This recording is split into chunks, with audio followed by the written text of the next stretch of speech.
في الفترة اللي فاتت دي في ناس كتيرة قوي اتكلمت عن محتوى تطوير الذات، ان هو مش بيغير منك اي حاجة، بل بيحسسك انك دايما متأخر. السلام عليكم ورحمة الله وبركاته، ازيكم عاملين ايه؟ يا رب تكونوا بخير.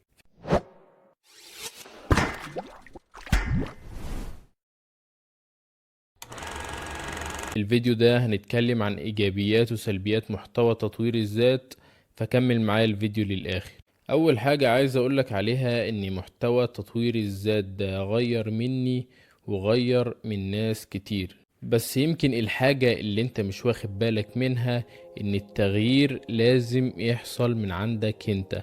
لو انت سمعت كل الفيديوهات اللي على اليوتيوب لليوتيوبر اللي بيقدموا محتوى تطوير ذات على اساس انك تتغير، مش هتتغير خطوة. كل الحكاية ان احنا بنوجهك ونعرفك الطريق الصحيح، وانت اللي عليك انك تمشي فيه وتكمل. فلازم انت اللي تصنع التغيير. احنا كلنا بشر ومفيش حد منضبط 100%. يعني حتى اللي بيدوك النصيحة، واللي هو انا واحد منهم، انا برضو مش منضبط 100%. ولكن الفرق بيني وبينك ان انا لما بقع او بيحصل اي حاجة بقوم واسترد قوتي بسرعة واكمل، لكن انت بتفضل في الحفرة. حتى الفيديوهات اللي انا بعملها ليكو دي برضو ببقى اعملها عشان اذكر بيها نفسي لما اقع او ملتزمش بالحاجة او بالجدول اللي انا كنت عامله. فاوعى تفتكر ان محتوى تطوير الذات ده مضر او ان هو مش هينفعك بحاجة. في ناس طبيعتهم كده ان هم ينتقدوا ويشككوا في الناس. يقولك يا عم انت قلت هنزل فيديو كل اسبوع وما نزلتش، ما انت برضه هو مش منضبط. يا جماعة ده برضه بشر وبرضه بيغلط وبرضه مش منضبط، بس الفكرة اللي فيه اللي بينصح نفسه دايما وبيحاسب نفسه أول ما بيقع بيقوم على طول، وفي اللي بيفضل مكمل في القاع ما بيقومش. محتوى تطوير الذات مش وحش زي ما انت فاكر، ومش معنى ان في واحد كنت بتحبه واول ما بدأ يبيع كورس بدأت تكرهه. هو في ناس دي شغلانتهم، مفيش مشكلة في كده. وفي ناس عايزين ينصحوك من غير اي مقابل.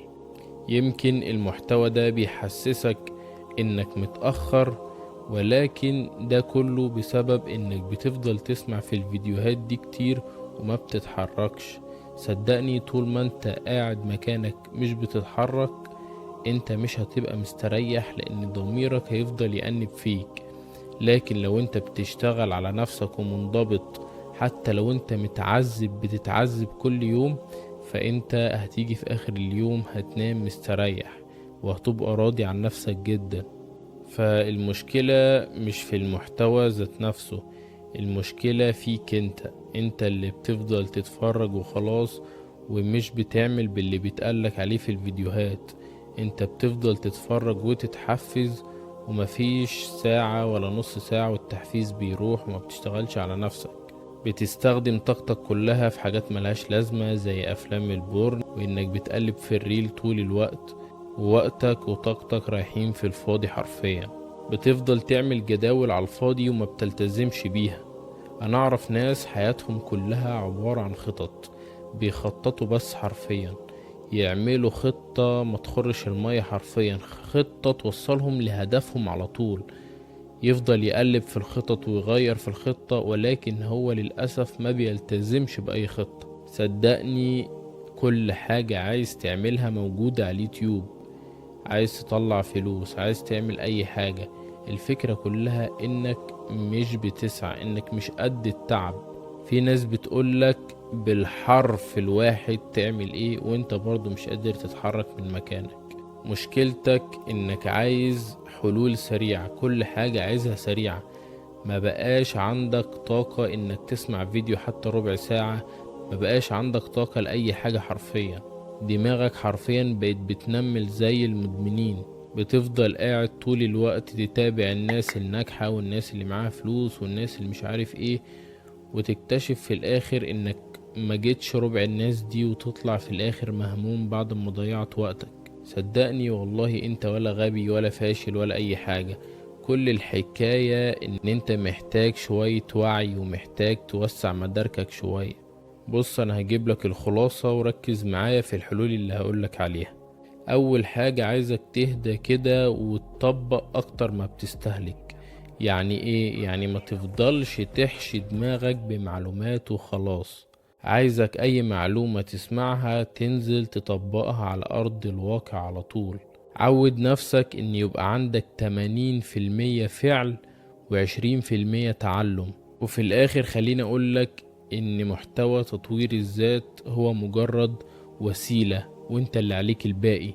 انا عايزك لما تخش تسمع فيديو محتوى تطوير ذات، عايزك بس تاخد منه الحاجة اللي هتفيدك، وما تغرقش في دوامة التحفيز وخلاص. يعني مش عايزك تغرق في دوامة التحفيز الوهمية.